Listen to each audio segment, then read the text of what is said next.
His desperate scream was the last thing I heard, a sound torn from the very depths of his soul, echoing in the abyss as I plummeted into darkness. The wind howled in my ears, a symphony of my own demise, and my last conscious thought was of the boy I had just pushed back to safety, his face a mask of pure, unadulterated horror. My name is Oliver, and this is the story of how I died to save the man I was supposed to destroy. But to understand that final, desperate act, we have to go back.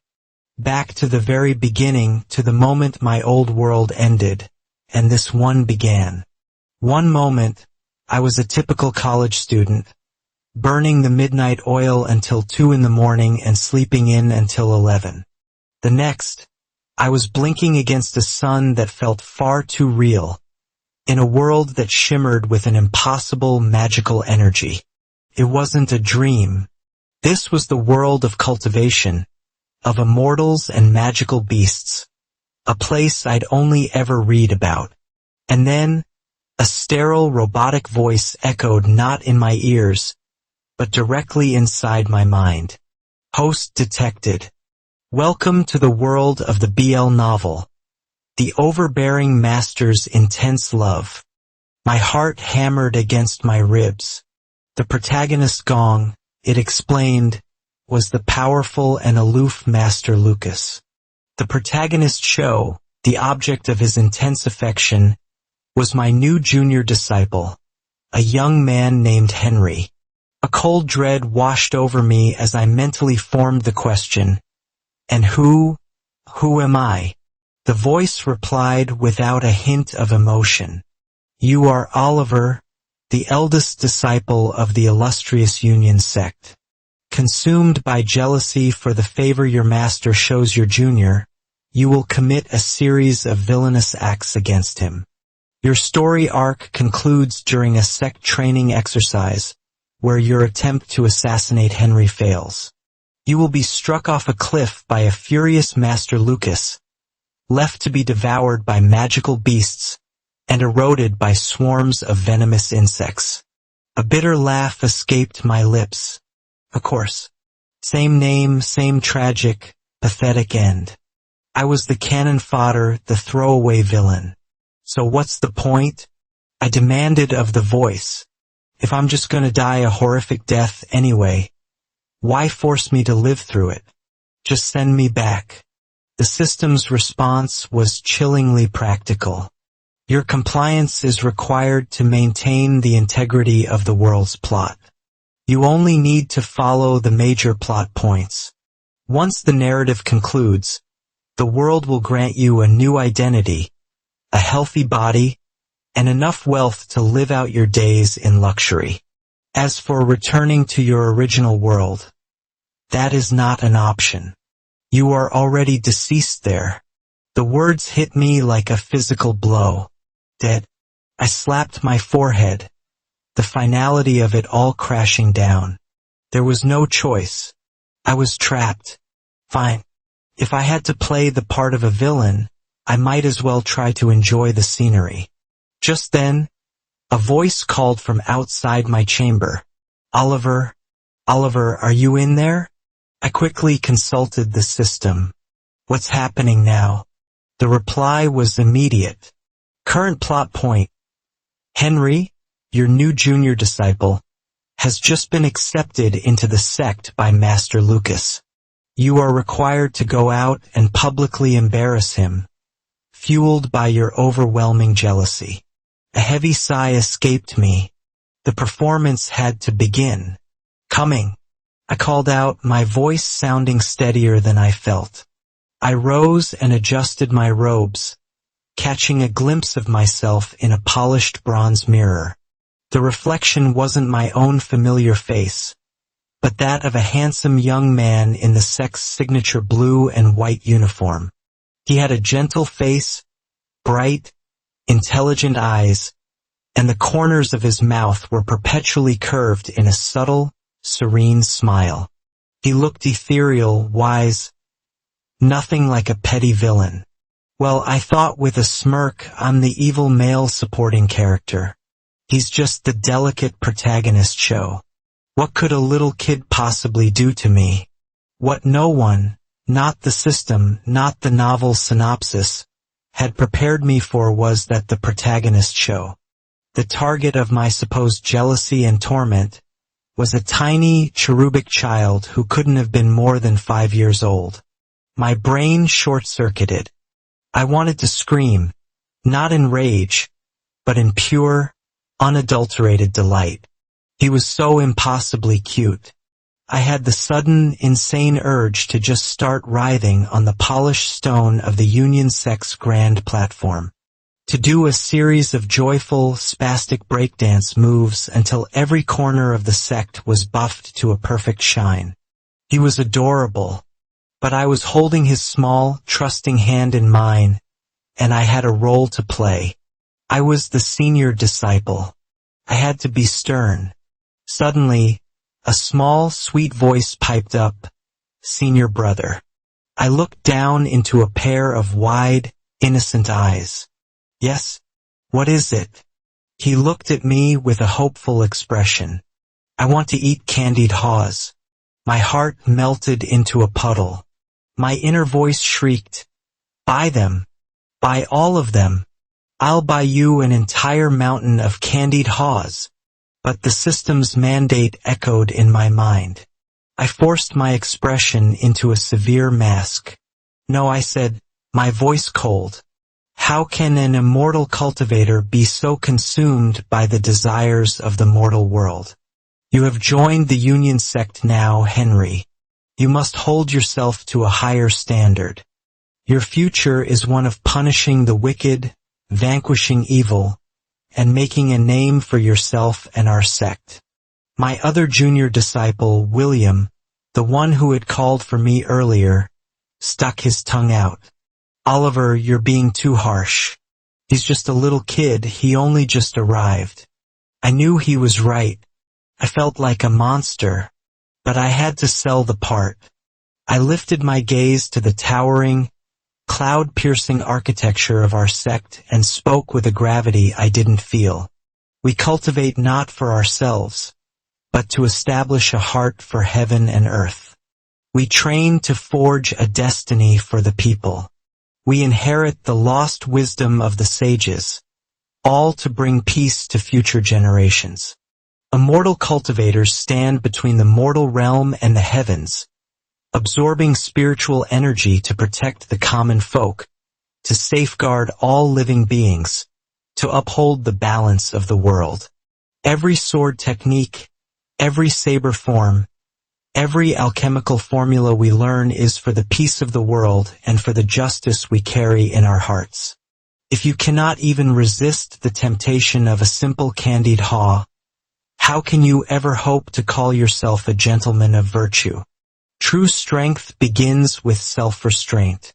A profound silence fell over the three of us.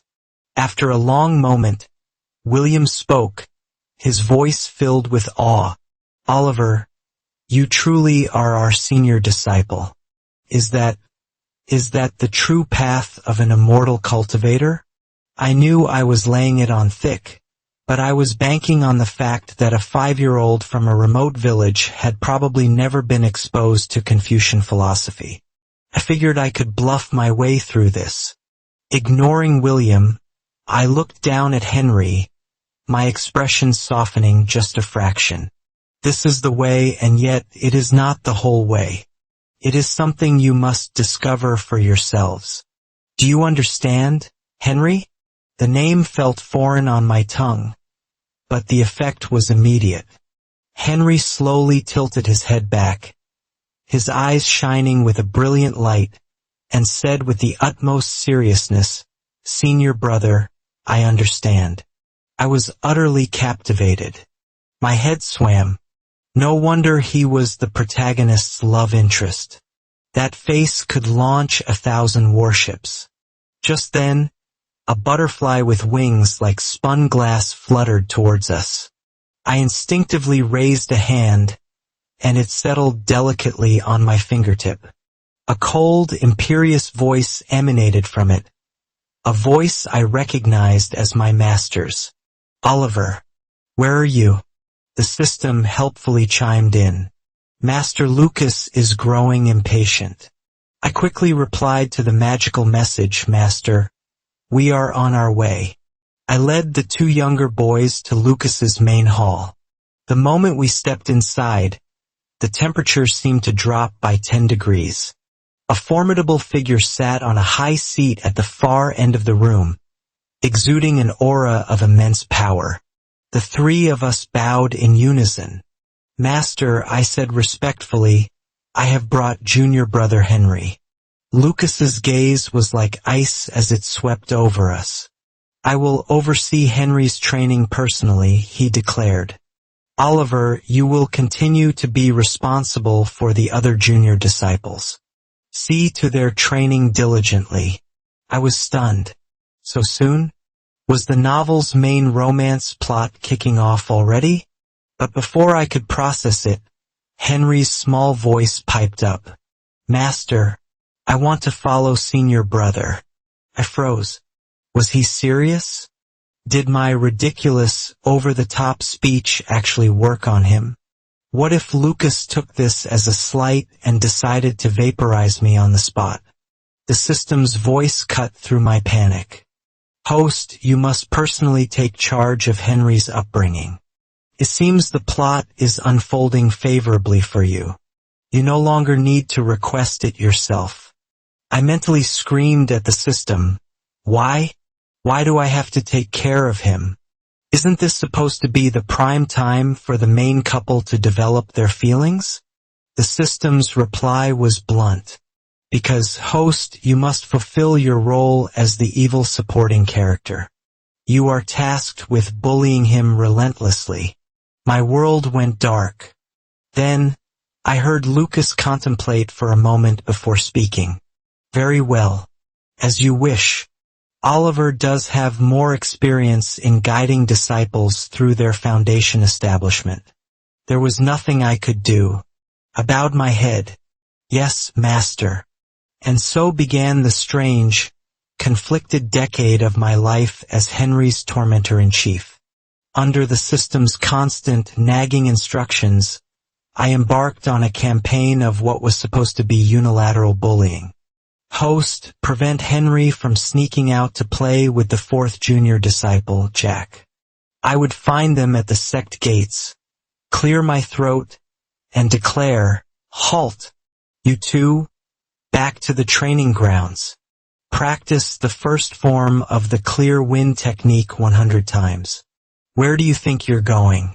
Host, you must ensure Henry comes in last during the monthly sparring competition and then punish him for it.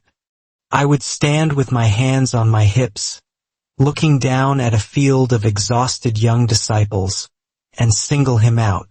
Henry, last again. Come with me. Host, Henry is planning to visit his family. You must stop him. I would intercept him on his way out, my expression a thundercloud.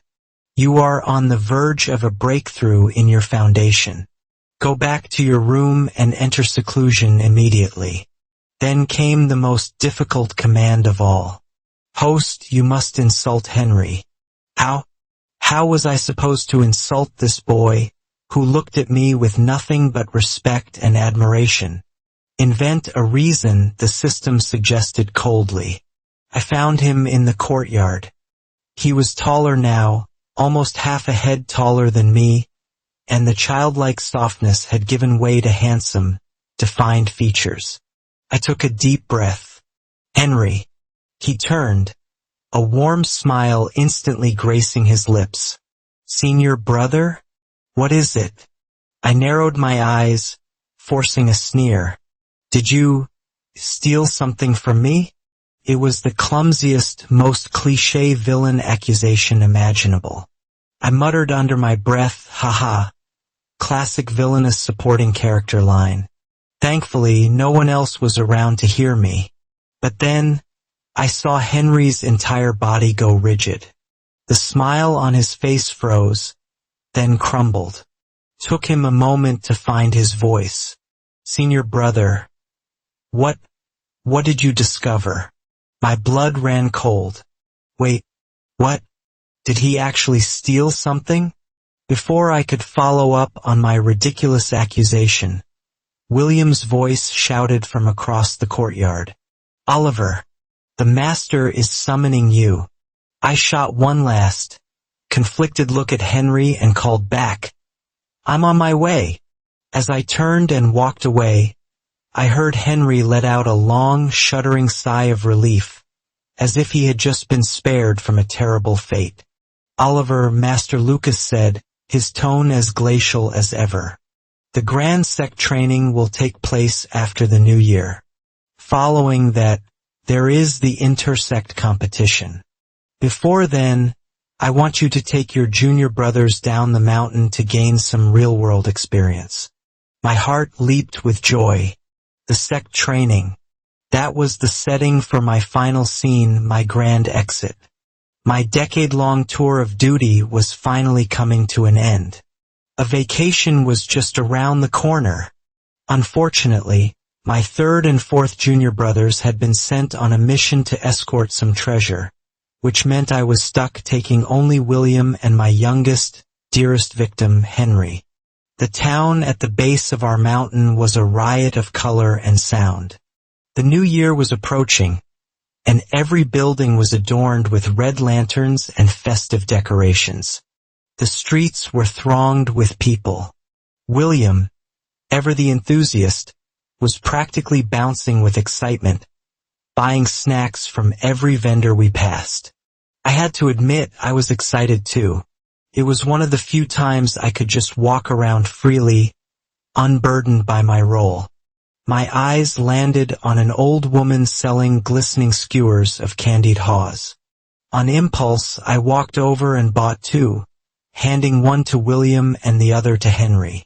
Here, I said, trying to sound casual. William's eyes went wide. Wow, a true miracle. Oliver is actually buying us food. Usually, just thinking about mortal food would earn us 100 extra practice swings. Henry accepted the candied haw, a small, shy smile on his face. Senior disciple isn't as strict as you make him out to be, he said quietly. I shrugged. It's the new year. A little festive spirit won't hurt. Henry turned to me, his gaze earnest. Senior disciple, aren't you having one? I smiled, trying to project an air of mature coolness. You kids go ahead. Inside, I was screaming, of course I want one. I love candied haws. Henry just looked at me, a stubborn set to his jaw. If senior disciple isn't having any, then I won't either. I looked at him, truly looked at him, and was struck by how much he had grown. He was tall, with a strong, sturdy frame. He didn't look like a submissive protagonist show at all. I seemed to recall a certain little boy who begged for these the moment he set foot on the mountain. I teased. Why so fussy now? A beautiful smile bloomed on Henry's face. Times have changed, he said softly. If senior disciple has one, then so will I. He held the skewer out towards me, an unspoken invitation. Defeated, I shook my head with a helpless laugh and leaned in, taking a large bite directly from his hand. I even made a show of licking the sweet sugar coating from my lips. Out of the corner of my eye, I saw Henry's Adam's apple bob nervously. After I finished my bite, he spoke, his voice a little husky. Senior disciple, I never noticed before, but your eyelashes are very long. My eyebrow twitched. What kind of observation was that? Just eat your food, I grumbled.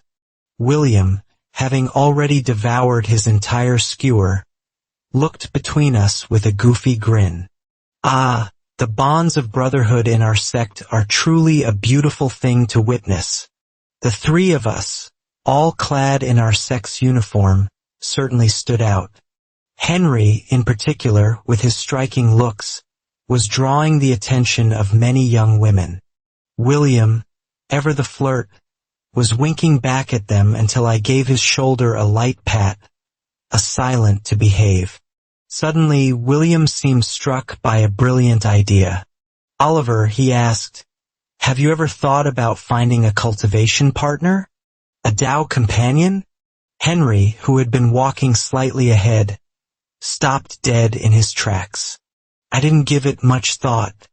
My time here was almost up. It would be cruel to lead some poor girl on. "No," I said honestly. "I've never considered it." William pressed on. "But have you ever liked anyone, senior brother?" Before I could answer, Henry turned around, his expression unreadable. "What does it feel like, to like someone?" he asked, his voice barely a whisper. I paused, giving it some genuine thought. "Well," I began, "even though I've never been in love, I imagine it's wanting to see that person every single day. It's thinking about them no matter what you're doing. It's feeling an incredible sense of joy just by being near them, and wishing that you could stay by their side forever." Henry stood frozen for a moment, then murmured, Is that so?" William wiggled his eyebrows mischievously. "And of course, the most important part. You want to kiss them and hug them." "William," I swatted him lightly on the arm. "Stop talking nonsense." I was so busy scolding William that I failed to notice the faint blush creeping up Henry's ears, or the way his hands were clenched into tight fists at his sides. The sect trial was upon us. Tomorrow we would enter the Mangsa secret realm. According to the system, the demons I was supposed to encounter wouldn't be too formidable. They would simply chase us to a cliff, and I could take a graceful dive off, completing my mission. The system itself had become increasingly distant over the years. Sometimes I would call out to it and wouldn't get a response for days. It had also been strangely quiet about the main plot. I hadn't seen any of the promised intense love developing between Lucas and Henry, but I figured most of that probably happened after I made my dramatic exit. I shrugged it off and continued my Madion on the large cloud boat that carried our sect towards the secret realm. The Mangsa secret realm was a place of breathtaking, dangerous beauty. Towering peaks scraped the heavens, shrouded in a perpetual mist thick with spiritual energy. Ancient, colossal trees formed a dense canopy, filtering the sunlight into dappled patches on the forest floor. But this was no paradise. Ferocious spirit beasts lurked in the shadows, and many of the exotic, beautiful flowers were lethally poisonous. Henry and I walked side by side, the atmosphere comfortable between us. He began to reminisce about our childhood. "Senior brother," he said, a nostalgic smile on his face, "I still remember when I was a kid, trying to sneak out with Jack. You caught us and made us practice the first sword form 1,000 times. It's the most basic of all moves, but now that my cultivation has advanced, I understand how crucial that foundation is. You were right. Even the simplest techniques can hold extraordinary power when perfected."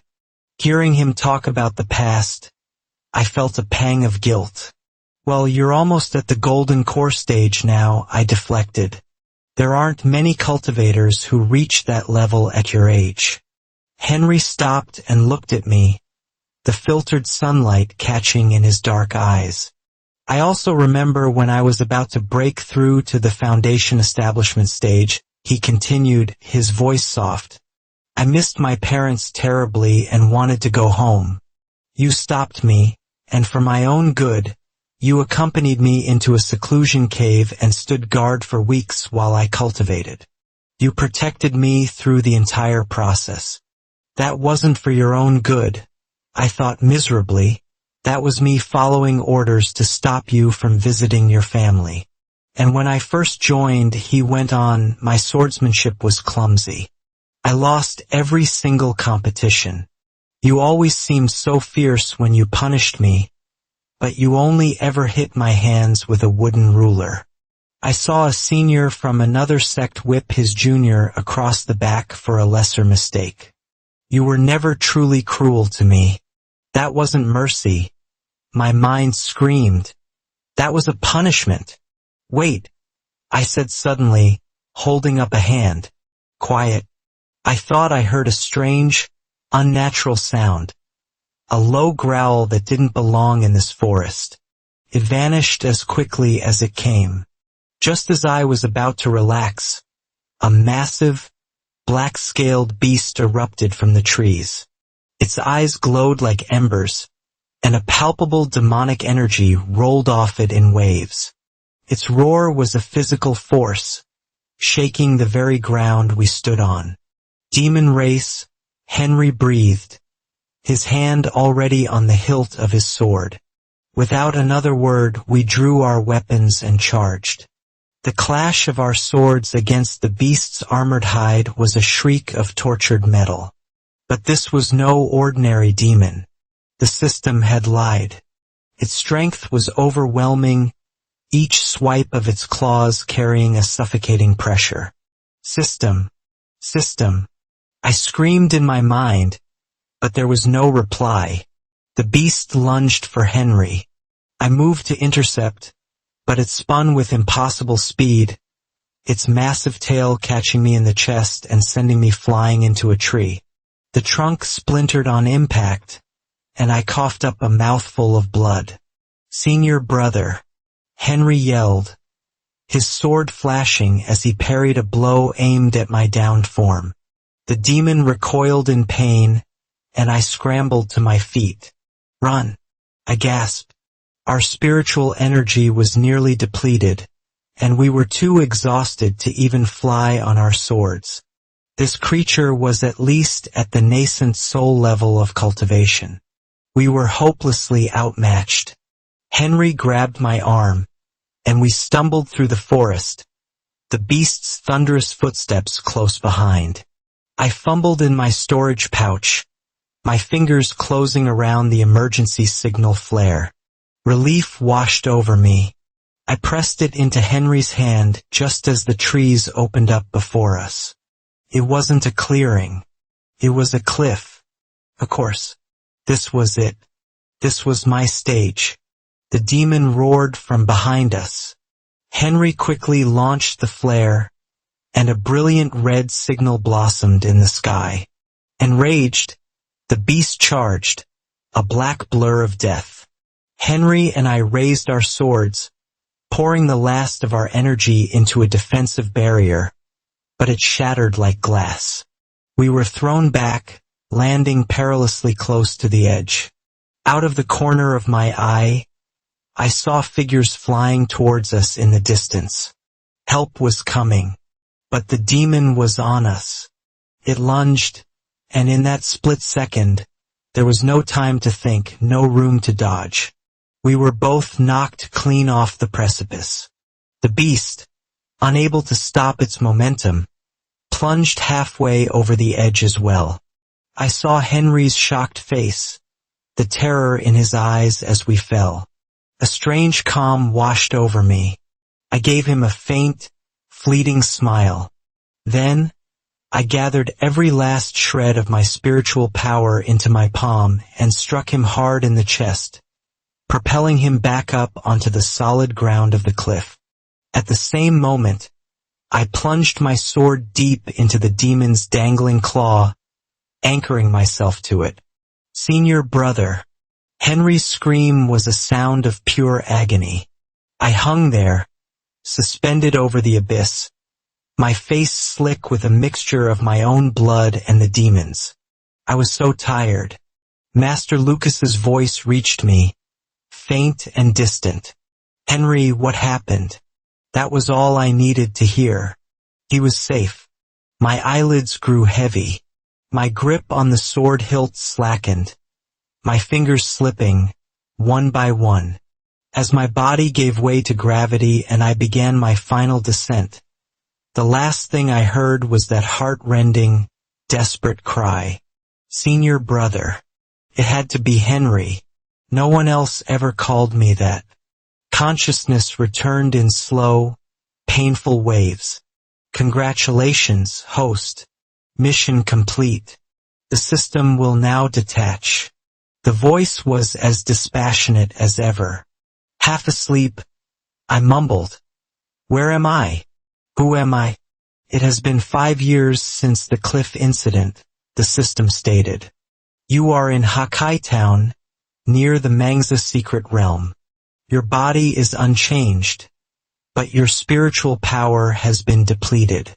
Your current cultivation is at the foundation establishment level. So I still had this face.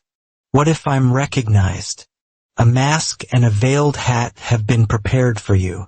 The promised wealth is in the adjoining room. This concludes our transaction. Wait, you're leaving? Yes, host. Farewell. I called out to it a few more times, but the only answer was silence. A strange sense of loneliness settled over me. I sat up, a phantom pain flaring in my back where the beast had struck me. It was gone, but the memory remained. A sudden, powerful urge to know what had become of Henry washed over me. But our paths had diverged. He was probably deeply entangled with Master Lucas by now, the star of his own love story. Maybe he was the youngest nascent soul cultivator in history. It had nothing to do with me anymore. I decided to explore my new life. I donned the mask, pocketed some of the gold and silver from the side room, and wandered into the bustling town. Did you hear? It's time for the sect grand competition again. I hope I get to see senior brother Henry from the Union sect. He's so powerful and so handsome. I heard he's incredibly cold, though. He won't even spare you a glance. The chatter from a group of young female cultivators reached my ears. 5 years. A new generation of disciples now called Henry Senior Brother. I smiled faintly and found a seat in the town's most popular restaurant, sipping tea and contemplating my future. I was so lost in thought that I didn't notice the curious gaze from a private box on the second floor. Suddenly, chaos erupted outside. Demons. There are demons in the town. Search everywhere. The restaurant doors burst open, and a group of disciples in the familiar blue and white robes of my old sect stormed in. They were young, unfamiliar faces. They swept through the ground floor and headed upstairs. The moment they were gone, I felt a presence slide into the seat beside me. I turned to see a young man with a sinister, unsettling smile. "What's your name, friend?" he asked, his voice oily. "Care to be friends?" I was taken aback. "Sir, I'm just a common man," I said, trying to excuse myself. "You seem to be a person of great importance." He cut me off. "Nonsense. I just want to make a new friend. Where are you from? Can I stay with you tonight? I have nowhere else to go." Before I could answer, a flash of silver light shot past my face, pinning the hem of the man's robe to the table. "You little demon scoundrel," a cold voice bit out. The young man's face darkened. "Henry," he snarled. "Always so meddlesome." My blood turned to ice. "Henry." I slowly, hesitantly, lifted my gaze and met his. Those familiar, sharp phoenix eyes were now glacial, radiating an intimidating aura that reminded me so much of Master Lucas. I was trembling, my voice a broken whisper. "Senior brother." The mask was useless. He would know these eyes anywhere. The demon's eyes darted between us. A reunion of old friends. "Well, I won't disturb you." "Bind him," Henry commanded, and his disciples instantly subdued the demon. Then, Henry walked slowly, deliberately, towards me. I instinctively took a step back, then another, but there was nowhere to run. He closed the distance and wrapped his arms around me, pulling me into a fierce, possessive embrace. Senior brother, he whispered, his voice thick with 5 years of unspoken emotion. Where do you think you're going? He carried me, bridal style, back to his temporary residence. The way he held me was so careful, as if he was afraid I might shatter, yet his grip was unbreakable. He gently placed me on his bed, then braced his hands on either side of me, trapping me in his shadow. We just stared at each other, the silence thick with tension. Finally he spoke, his voice hoarse. Senior brother, can you take off the mask? I looked down, my fingers fumbling with the tie. His hand covered mine, his touch sending a tremor through me. He gently untied the string and slowly removed the mask. I couldn't meet his gaze. I didn't know what to expect. Hatred for my deception? Anger? Relief? Without the system, I was flying blind. He stared at my face for a long time, then his composure broke. He buried his head in my shoulder, his body trembling. I could feel the dampness of his tears seeping through my robes. Are you crying? I asked softly. No, he choked out, his voice a muffled sob. I didn't know what to say. I just raised a hand and gently patted his back. After what felt like an eternity, he spoke again. Senior brother, where have you been all these years? Why didn't you come back? I swallowed hard. Honestly, my consciousness only just returned. For me, it feels like no time has passed since I fell from that cliff. He lifted his head, his eyes red-rimmed but clear. I believe you, senior brother. He paused, his expression turning serious. You must be careful. The demon race has been growing more rampant. He reached out and took my wrist, intending to check my spiritual pathways. His expression froze, then twisted in anguish as he realized the truth. I was no longer the powerful cultivator he remembered. I was just a foundation establishment disciple. A single tear escaped his eye and splashed onto the bedsheet. Senior brother, he whispered, his voice filled with pain. You were the best of our generation. You reached the golden core stage at 20. You should have become famous throughout the world. But you never even made it to your first grand competition. I was a prisoner in his gilded cage. I never left the residence, haunted by a guilt I couldn't name. One afternoon, while pacing in the courtyard, the sinister young demon from the restaurant appeared before me. This time, his demonic aura was undisguised, and his eyes glowed with a malevolent light. Good, he hissed. Just as I suspected. The perfect sacrifice. Before I could even turn to run, a blow to the back of my neck sent me into darkness. I awoke on a cold, circular stone platform. Felt familiar. The Mangsa's secret realm. I was bound, kneeling. A strange black mist swirled around me.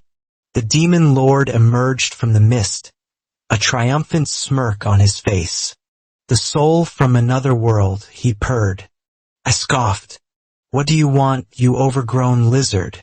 He laughed, a harsh, grating sound, sharp-tongued, just like Lucas's top disciple.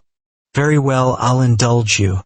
Hundreds of years ago, a great war sealed away countless powerful demons. A complex magic formation can break that seal. But our ancestors also discovered a shortcut. Sacrificing a soul from another world. A soul like yours can shatter the seal instantly. We have been searching for centuries. We found you, but then you vanished after your fall. I don't know how you survived, but your luck has finally run out.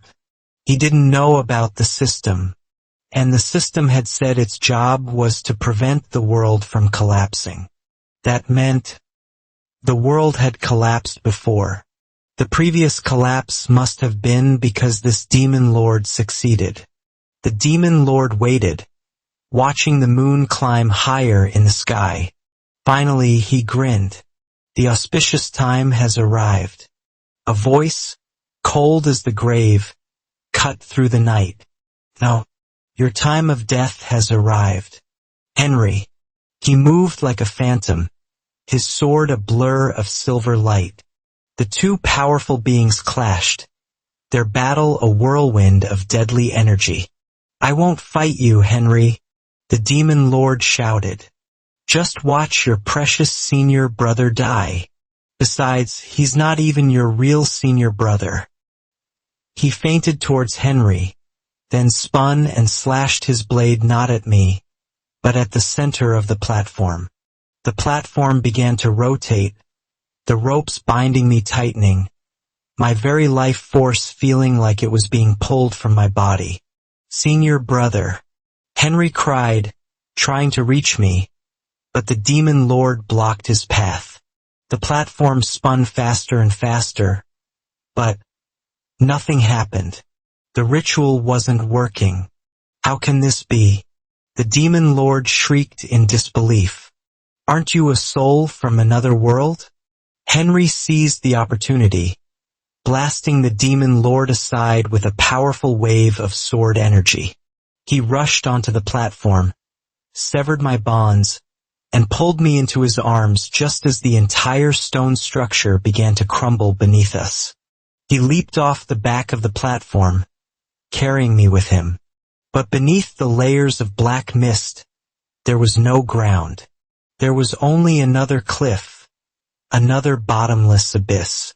As we fell together, clasped in a tight embrace, I heard Henry murmur into my ear, his voice filled with a strange, serene acceptance. To die with senior brother. This is my greatest fortune. Senior brother, I love you. I squeezed my eyes shut, the words echoing in the chambers of my heart. How could I have been so blind? His tears had been burning hot against my skin for years. Then I was in a dream, a memory, but it wasn't my memory. In this dream I was Oliver, the eldest disciple of the Union sect. There was no transmigration, no system. There was only Henry. We fell in love. We trained together, traveled the mortal world together, became legends together. We became Tao partners, bound for eternity. And then the demons came. They used a dark ritual to break the ancient seals. And to save the world, to save everyone, I willingly sacrificed myself on that same stone platform, using my own life force to reinforce the seals. I was utterly destroyed, not even a wisp of my soul remaining. And Henry, in his all-consuming grief, must have done the impossible. He must have used some forbidden, reality-shattering art to reverse time, to pluck my soul from the river of reincarnation and place it in another world to keep it safe, to let it grow strong again. He broke the world just to have another chance. The transmigration was never an accident. The system wasn't a guide. It was a leash designed to lead me back to this exact moment, this exact sacrifice. But this time, Henry wasn't going to let me die alone. It was Henry. It was always Henry who had caused the world to collapse. All for me. And as we fell, for the first time I didn't feel fear.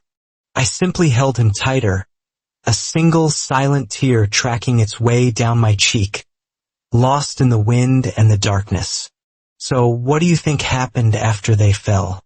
Was this the end of their story, or just a new beginning? And what do you make of Henry's decision to break reality itself for the one he loved? Was it the ultimate romantic gesture, or an act of terrifying desperation? Let me know all your theories in the comments below. And if this tragic, time-bending love story captured your heart, please don't forget to hit that like button and subscribe for more tales that explore the deepest corners of love and loss. Thank you for watching.